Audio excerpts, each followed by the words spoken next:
Great day, low carbers. In this episode, I have a very wonderful conversation with Dr. Gary Fettke, an orthopedic surgeon from Tasmania, Australia.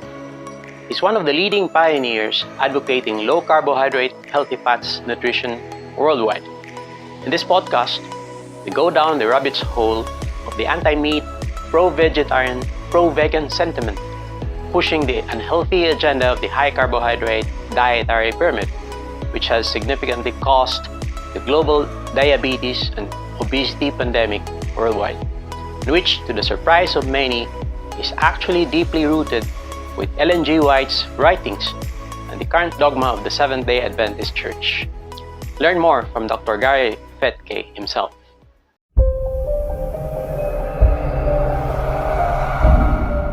Hello and great day, low carbers.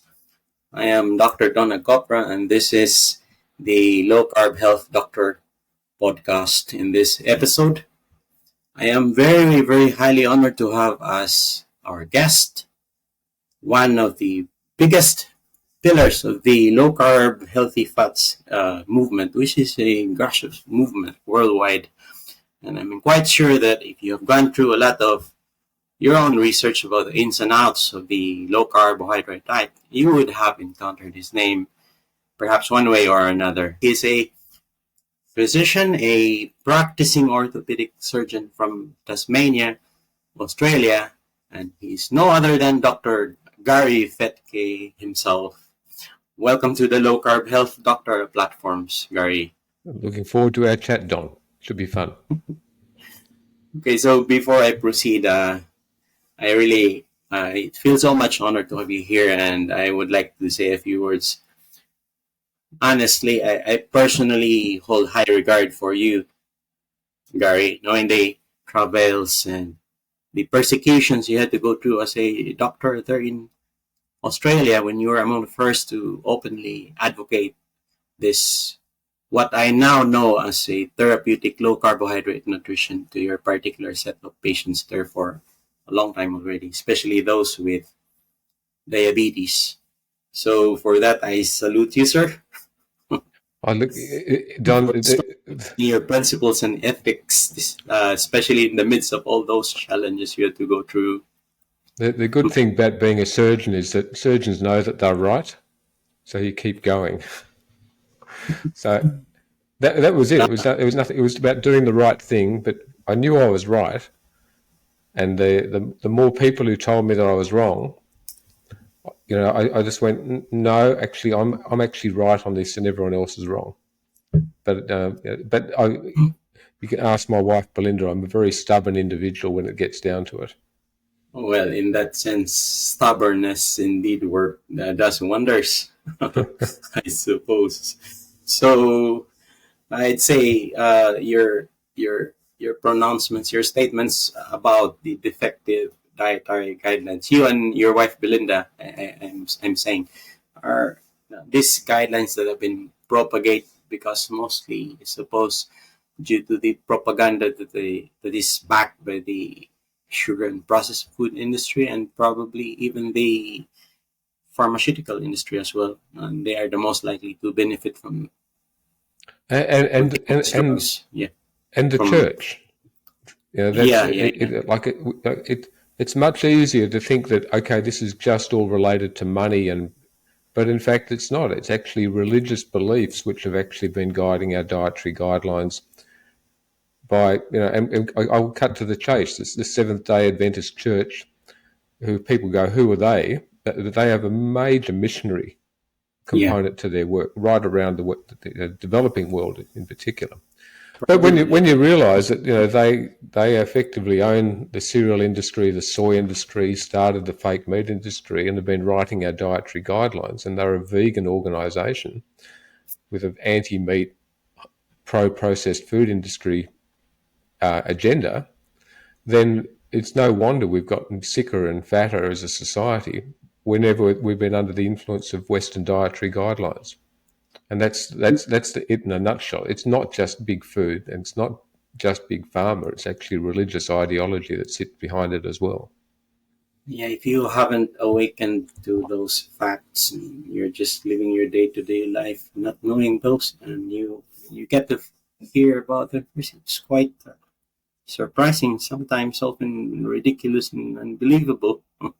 Before everything else, would you be able to give us a brief background of yourself, and so that our audience would understand where you're coming from, and from your own words itself? We'd like to know how you first got into low carb nutrition and what's your personal story behind it, and how your role as an orthopedic surgeon come into play. I look. I've been involved in medical complications since I was a child. I broke lots of bones myself.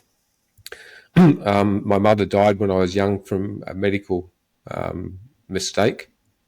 And so I suppose I've always been on that journey of trying to do the right thing and actually get to the bottom of a problem. So as I was getting older, I myself was developing, in retrospect, metabolic syndrome. I was getting fatter, my blood pressure was up, I was technically obese. I was pre-diabetic. I then had a cancer scare myself, and I had to have some surgery for that and chemotherapy for many years. And on that process, obviously, I thought I'm going to try and eat healthy. So I was actually then ate by the food pyramid. And but I was putting on weight, I was exercising, so I was trying to outrun my diet. And I have that statement where I say, if you want to eat by the food pyramid, you will die by the food pyramid, and along the way, you'll look like the food pyramid.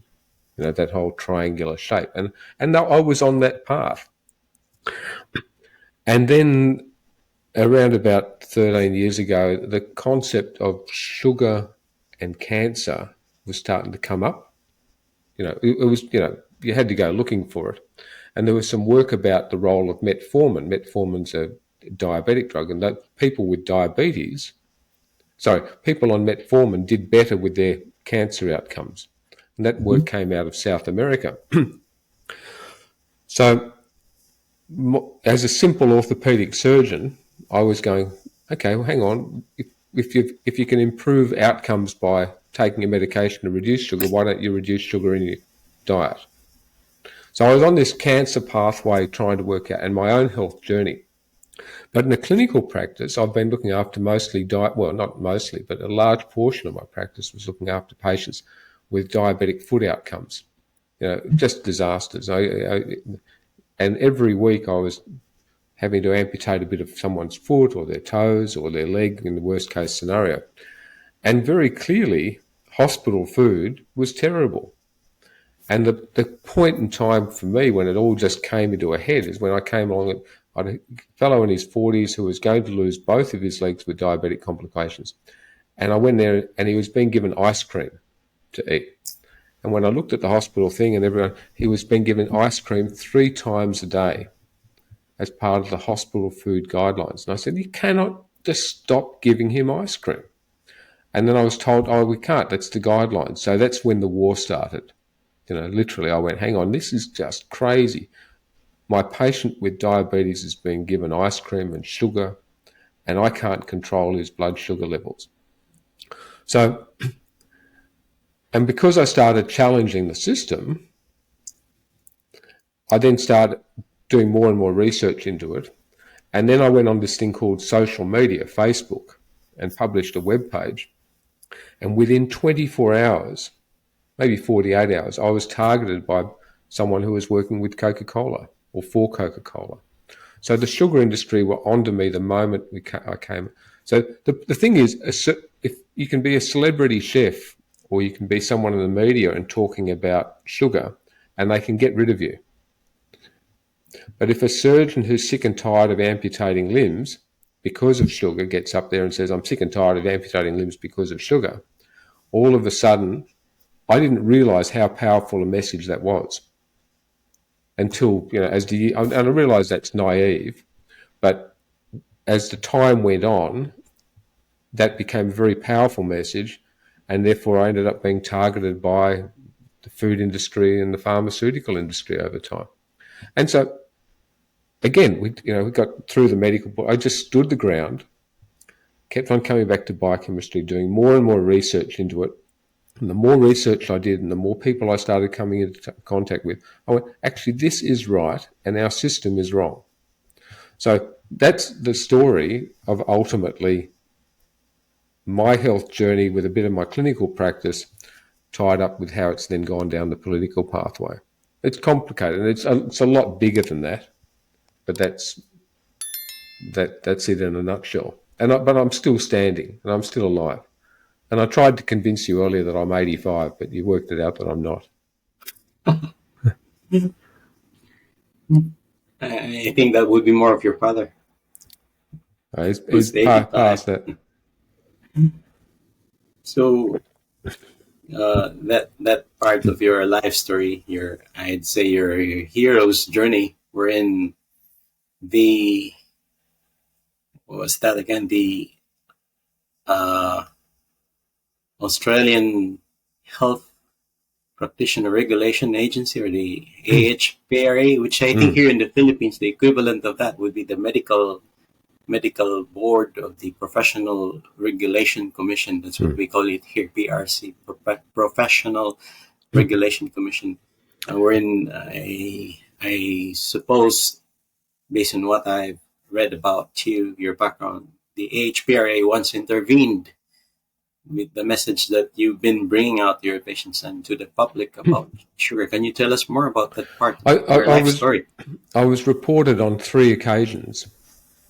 Ultimately, even though I'm not supposed to know, we were able to work out that they were dietitians who worked for Dietitians Australia, who were, who reported me to the medical board for inappropriately giving advice. One time I was actually inappropriately reported because I reversed someone's type 2 diabetes.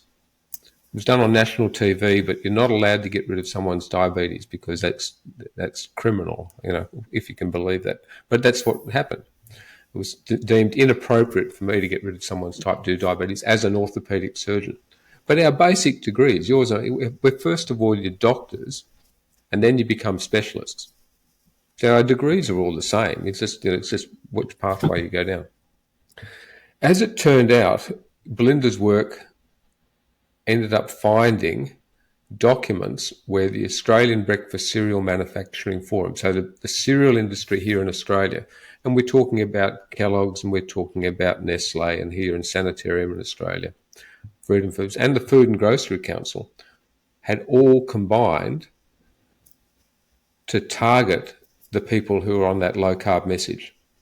And we've got the minutes of the board meeting where 7 people were identified, and I was the only Australian doctor that was targeted for active defence was their term. We need to actively defend these people. And then they were working with the Dietitians Association of Australia, and we've got the paid receipts for them, where the dietitians here in Australia were being paid by the cereal industry to promote the benefits of sugar and cereal to the Australian people. So dietitians, and you've got them in the Philippines as well, they do their medical, they do their degree, but they don't realise that their parent body is being paid for, their education is being paid for by the cereal industry to actually manipulate the information they pass on to the public. So I mean, it literally blew up in their faces because we didn't sit down on it. But the more and more information came out is, yes, there's a cartel out there that actually want us all to be literally eating their product. And that huge industry really doesn't care about your health. It's interested in their profitability and their message and their sustainability over time. And unfortunately, it's not just the food industry. I come back to who's been writing the dietary guidelines and completely intermingled. There's the Seventh Day Adventist Church, who literally own the cereal industry of the world. And so it's as simple as that. There are bad, nasty people out there that have infiltrated our education. So as a result, the whole medical profession inadvertently is actually working for the food and pharmaceutical industry because our textbooks and our education. The whole vegan influence of the world is actually being their propaganda that they believe and is being promoted. It comes from the Adventist Church and the food industry. the food industry love vegans because they keep hammering the high profit food, or they keep going at the low profit foods, which are the animal based foods, and they keep supporting the high profit foods, which are the plant based ones. I know I don't wish to sound paranoid about it or anything like that. It's not a conspiracy when it turns out to be a fact. And all of this stuff that I've talked about, including the Adventist Church, even the Adventist Church have written articles acknowledging everything I've said about the fact that the global influence of the church is to actually change the dietary guidelines of the world. And in their references is Belinda's work. So, and she still works with people from the Adventist Church who are current members and ex-members, and on their educational boards, and they don't deny any of it. They actually acknowledge it all. And she is literally the world expert. She knows more about the Adventist Church than the Adventist Church do. So when they publish articles, they actually reference her work. I mean, I can't make this stuff up. So it's not a conspiracy. I'm sorry, if you honestly believe that the food industry is there to try and make you healthier, forget it. The food industry is there to make a profit. The pharmaceutical industry completely intertwined, because if everyone with type 2 diabetes was to adopt a lower carbohydrate, therapeutic carbohydrate restriction, then virtually all of them are going to reduce their medications, they're going to improve their outcomes, and that means less profitability for the pharmaceutical industry. This is worth billions and billions of dollars. Now, Ozempic is the latest drug that's popped up there, to try as an obesity drug. And what it does is it actually stimulates the beta cell function to actually produce more insulin. Over time, I'm just looking, trying to look down the pathway of Ozempic and those other pancreatic stimulator drugs. Yes, it might help a bit with weight loss, and it might help with cravings and a few other things, but I actually think we're looking at a tsunami of diabetes. We've already got a tsunami. I don't know what the term for a double tsunami is of diabetes. All these people who are obese who are taking Ozempic, I think are going to be looking at pancreatic failure. Maybe a type 1 sort of picture or a LADA picture on top of what they've already got. If I could make money off it, I would, If I could put a bet down to short the health system, I would. And that's not being pessimistic, it's just this is realistic, it's just the pharmaceutical industry, the food industry literally keep hammering all this stuff down our collective throats. And it's not good for us. Profit-oriented, I suppose you would say. Sorry, what was that? It's all because of the profits. It's a profit-oriented thing. Well, we laugh about that because it's profits, PROFITS, for the food and pharmaceutical industry, and it's profit, PROPHET, for the Adventist Church. Oh, sounds the same. Yeah, it is the same profits. So, profitizing profits. Yeah, no, I know, but they both said the same way. But the fact it's about the prophetess of the Adventist Church was Ellen G. White, and these are her ideologies from the 19th century, mid 1800s. Yeah, you're talking about the Seventh Day Adventists and Ellen G. White. Suppose our audience listening in right now would appreciate it if you could give us a brief backgrounder about that thing, which I often hear you and Belinda talk about the origins of this vegetarianism movement and how it is affecting current dietary guidelines the world over. Can you shed more light on that from your end? Well, there were multiple religions around the temperance movement. And so we're talking about the mid-1800s, mid-19th century, mostly based in the US, but acted some in European and British origins. And the multiple groups came out of that. You had the Millerites, you had the Mormons, you had the Seventh Day Adventists. And they all had similar origins, but they branched out. So the Seventh Day Adventists believed that Christ was going to return, and they had to prepare for that and cleanse their souls and cleanse their bodies. But he didn't return when they expected. But effectively, Christ is going to return, and that's a common theme through lots of religions. But what happens in the Adventist Church is Ellen G. White was the prophetess. She was one of the founding members. They were teenagers at the time when they started, and they literally formed this church, this group, very small, and it grew. A fellow by the name of John Harvey Kellogg, most people will be aware of Kellogg's and the Kellogg's family in the cereal industry. John Harvey Kellogg went to work for the first family, for Ellen G. White and her husband, and he was working. The Seventh Day Adventist Church embraced the printing press and handing out pamphlets, which is commonplace now, but they started all that.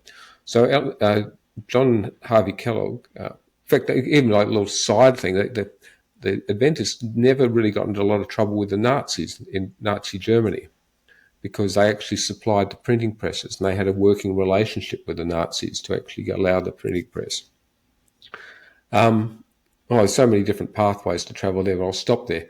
But effectively, John Harvey Kellogg, at the age of 12, went to work for the first family, and he was working on the printing presses, and he was typesetting Ellen G. White's first book. Now, this is quite critical when it comes to the cereal industry, because John Harvey Kellogg and his brother William Keith actually invented breakfast cereal, invented Kellogg's cornflakes. And not many people know. So John Harvey Kellogg's, the breakfast cereal was invented to stop everyone from masturbating. Now, I hear that. Yeah, I read about that. So you can look this up. And so look up, when no one's looking, you can Google cornflakes and masturbation. The name John Harvey Kellogg will come up. But when you go back in time, so John Harvey Kellogg believed quite clearly that if you masturbated, you would go to hell. And that's the vilest sin. And if you go to hell, then you will never get to see Christ when they return. So to come back, John Harvey Kellogg at the age of 12 was typesetting Ellen G. White's first book, which was about the perils of masturbation. So imagine a 12-year-old typesetting a book saying that if you masturbate, you will spend all eternity in hell. So he was completely brainwashed as a 12-year-old. But as a result of that, we then have a cereal industry and an obesity industry in the world, which is possibly related to what he was typesetting at the age of 12.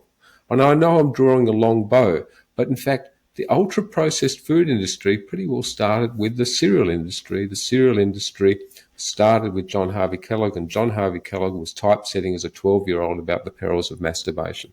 And to quell your lustful thoughts, they invented bland breakfast cereal. He was also quite a brilliant man, because he started what's called, he grew the Battle Creek Sanitarium in Michigan into a huge hospital, of which every major hospital in the world now is modelled on. Multiple floors, multiple staff, multiple specialties, all coming together underneath the one roof. So our major hospital systems, Manila, around the world, actually based on the John Harvey Kellogg's model of how a hospital should run. And he believed in blandness, he believed in water enemas, he believed in circumcision, he believed in clitoral ablation, he believed in eugenics. All of these things have origins with the Adventist Church. And then they literally started the cereal industry of the world. They brought the soy industry from China right across the Western world. The origins of meat analogues all started with the Adventist Church. And because of that position, they are now the second biggest educator in the world after the Catholic Church. Huge, major. And particularly through the developing nations, they do an enormous amount of missionary work. So if you take the Polynesian islands, the countries there, I think I've forgotten, Belinda knows off the top of it, 6 or 7 of the prime ministers and presidents of those countries are now Seventh Day Adventists. And what they're trying to do through the Adventist Church is bring cereals and grains to that population. And we know that the Blue Pacific, and I realise Philippines is on the edge of the Blue Pacific, in the blue continent, are the fattest, the greatest obesity rates, greatest diabetes rates in the world. And we're just now importing cereals and grains. I used to do foreign aid work, particularly in Vanuatu. And, just as plane loads, boatloads of processed food coming to the countries, when in fact they should be eating their fresh, local, seasonal food, getting back to their natural diets for survival.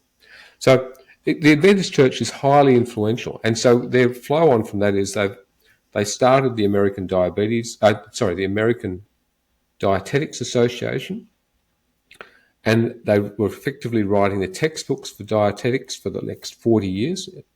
Leonard Cooper started that. This was in the early 1900s, right? October 23, 1917, approximately. I can't tell you what time of day, but essentially that's when they formed the American Dietetics Association. What was interesting, at the very first meeting, they decided to form an association. There were 5 food industry companies there, right from the word go. I think they had 6 weeks' notice that the meeting was going to be formed, and the food industry decided to come along and advertise right there and then. So it's been completely compromised right from the word go.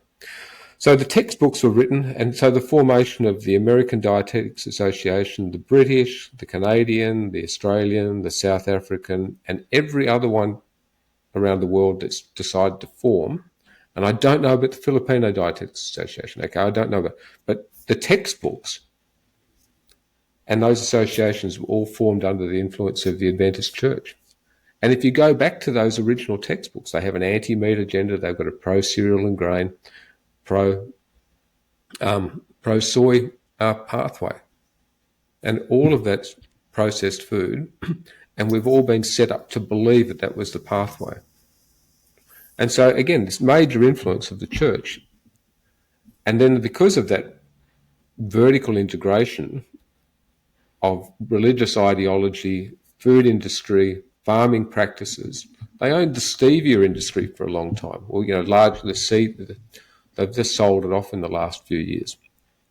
Well, when you actually put the stevia, the artificial sweeteners, they were covering both sides of the base, both the sugar and the artificial one as well. Just major players. And so all we're doing is calling them out. So everyone's got vested interests. They might be personal biases, they might be financial. Everyone has a bias. What I want to do is, if we're having a conversation, I want to know what your bias is. I want to be, but the food industry is completely conflicted by this historical pathway, and it's affecting our health today. And the metabolic health problems that we face are the same as the metabolic health problems that you face. So if we've all got the same problem, it's really important to work out how we got there. Because the solution's easy. The solution is fresh, local, seasonal, whole food. It's low carb, getting rid of the processed food, the seed oils. But if there's roadblocks to that, why are there roadblocks? And the roadblocks are historical, they're egotistical, they're financial, they're religious. I keep coming back to that. But that, once you understand why someone has an opinion, then you can move forward. So I have a lot of dealings with vegans who often attack me on social media because I'm pro animal-based food. I actually don't. Vegans, they're good people. They've got an interest in their health. They've got an interest in the environment, but they've fallen for the propaganda. So they don't like to know that they're foot soldiers for a religious organisation. They don't like to know it. But I've now worked out that, okay, that's what they've fallen for, that propaganda. And I've got enough friends who've got children and that are actually want to travel that pathway. And it's okay, I get it, but you've got to actually understand why they're that way. And we've got doctors who want to keep talking anti-meat.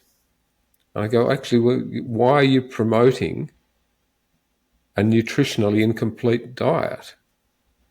And if you don't have animal-based food in your diet, then it's nutritionally incomplete. And so therefore, if a doctor comes at me on that one, I go, actually, well, why do you believe that? And often they've fallen for the same propaganda.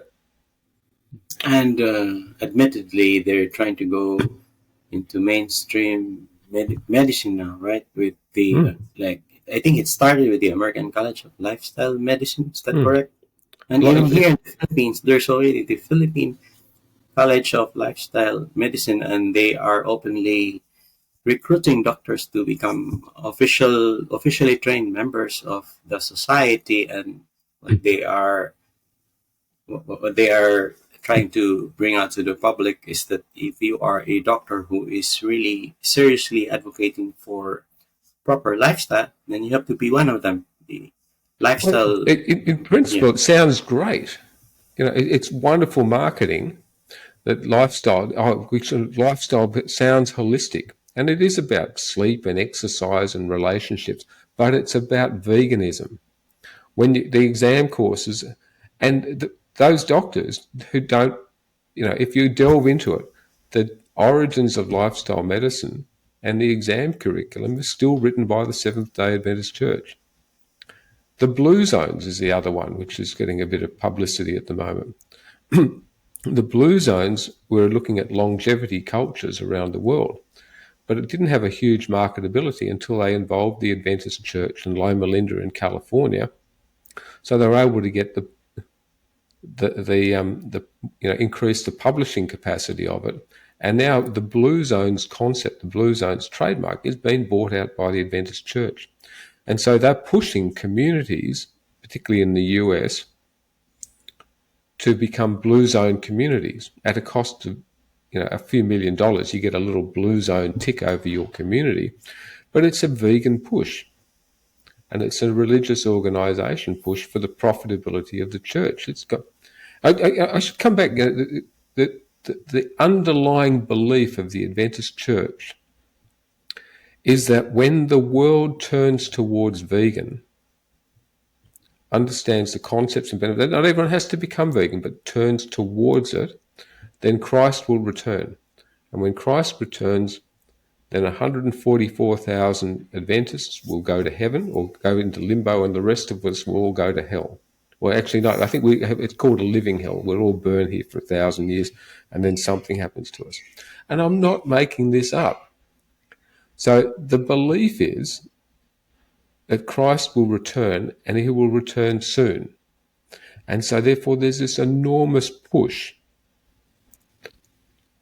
to push us all down this pathway. And it's just propaganda, and the food industry's fallen in line with it because it's better for their profit. The pharmaceutical industry's fallen in line for it because it's better for their profit. But underlying it is this stupid notion that Christ may or may not return. And so I'm actually quite a religious person. I'm quite spiritual. It's just how people interpret it drives me insane.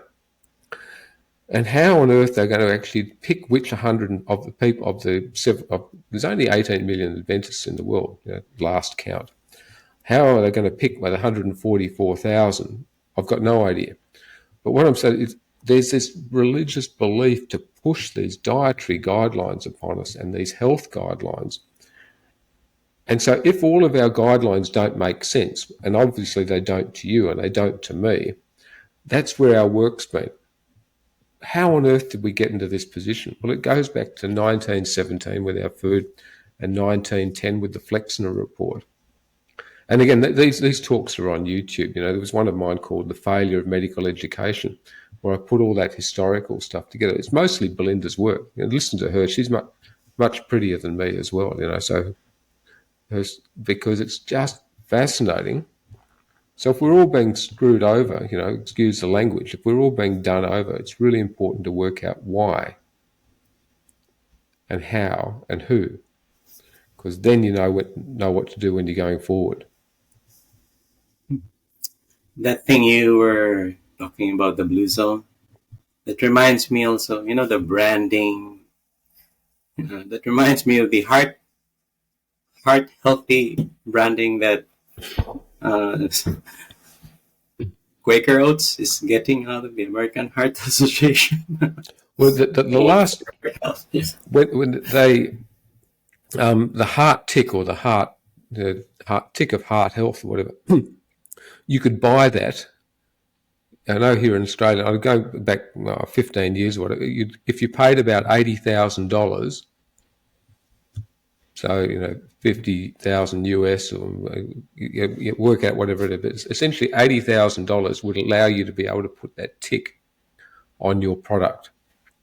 We've had that here in Australia. It's gone on. We now have a thing called the health star rating. So packaged food will have stars on it, 1, 2, 3, 4, 5.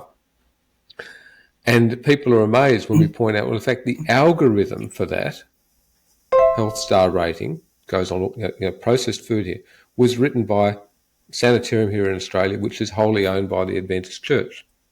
I know it keeps coming back to it, but, our food labelling, and most people will go along, and if the food label has 4 or 5 stars on it, will buy it over the one that has 1 star. Like fresh milk gets 1 star, whereas a highly, sugared food, in a packet has 4 to 5 stars. But whoever writes the algorithm gets the marketing. Meat doesn't have any stars on it. That makes us wonder how come meat wouldn't have the stars. Because it's not processed. So because it's not going through a processing pathway, it doesn't need. But it literally,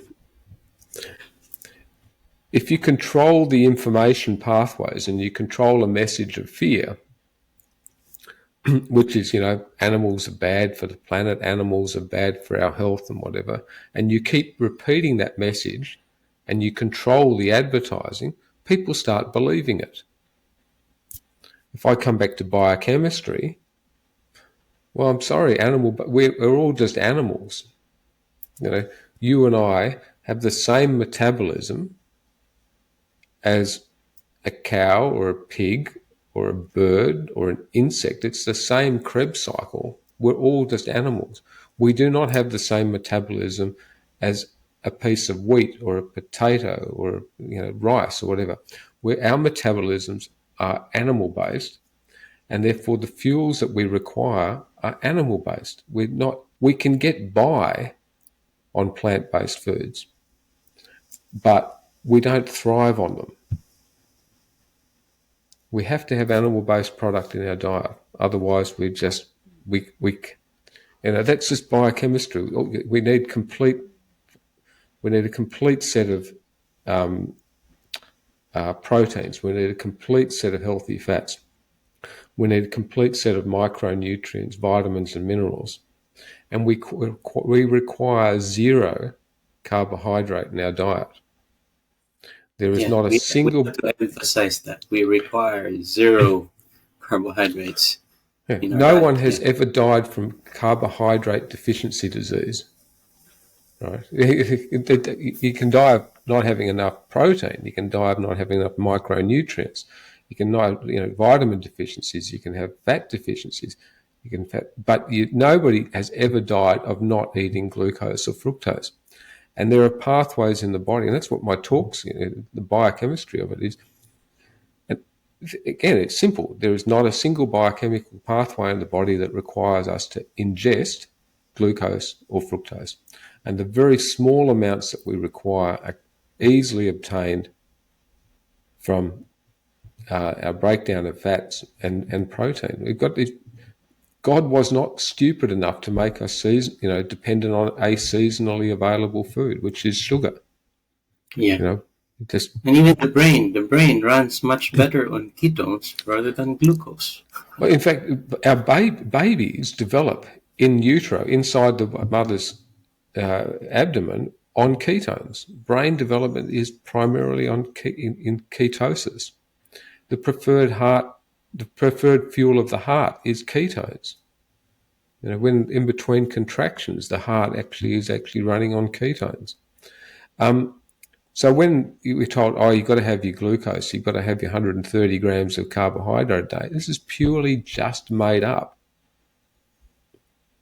Just made up. And the fact is, we as a medical profession have fallen for it. Well, except for the two of us and a couple of others, So, but it's just ridiculous. Hopefully, more would fall into it. Well, no, you can't, as I say, if you don't, then you're negligent. I keep coming back to that.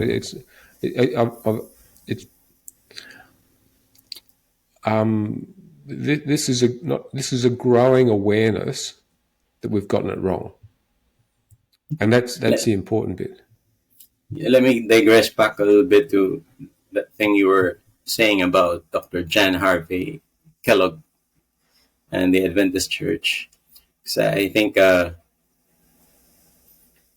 Kellogg, the doctor, not the brother, Dr. John Harvey Kellogg, who became the medical superintendent of Battle Creek Sanitarium, I suppose, was actually patronized. His medical education was patronized by Ellen G. White's family herself. Yes, the family wanted her to go into medicine and start the Battle Creek and work upon it. And the thing about the Adventist belief is that they don't raise arms, so they don't go to war, and they have an enormous, very, very high proportion of their membership actually go into medical evangelism. They go into medicine. They go into becoming doctors and nurses and the entire health community. And what's interesting, they seem to give each other a foot up. So their pathway is such that they have moved into health regulation.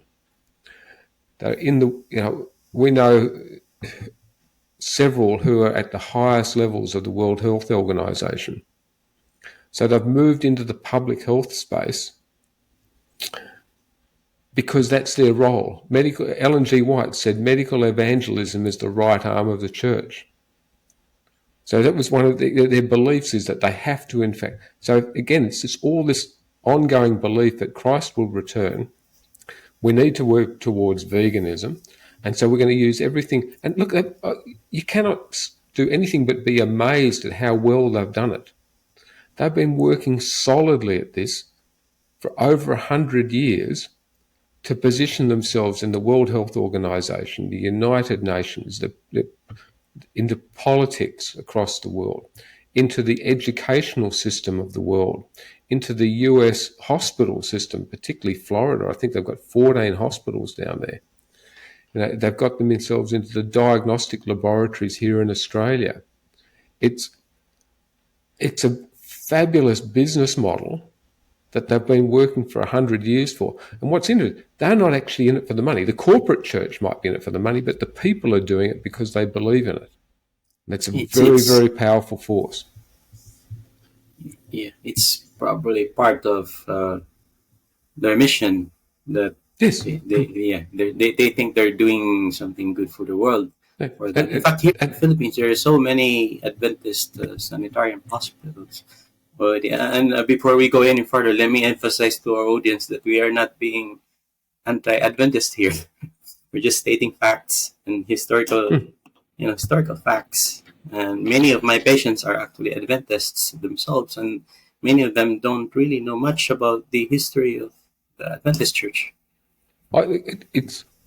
Belinda used to be a Sunday school teacher, so she finds this very disturbing to be calling out a church group. But again, the bigger picture is the health of all people in society, and it would be long-term veganism does not work. The blue zones have been incorrectly stated that if they live a plant-based lifestyle, they'll live longer. In fact, they didn't have a plant-based lifestyle. They had an animal-based dietary. It's lies and propaganda, and you keep repeating it.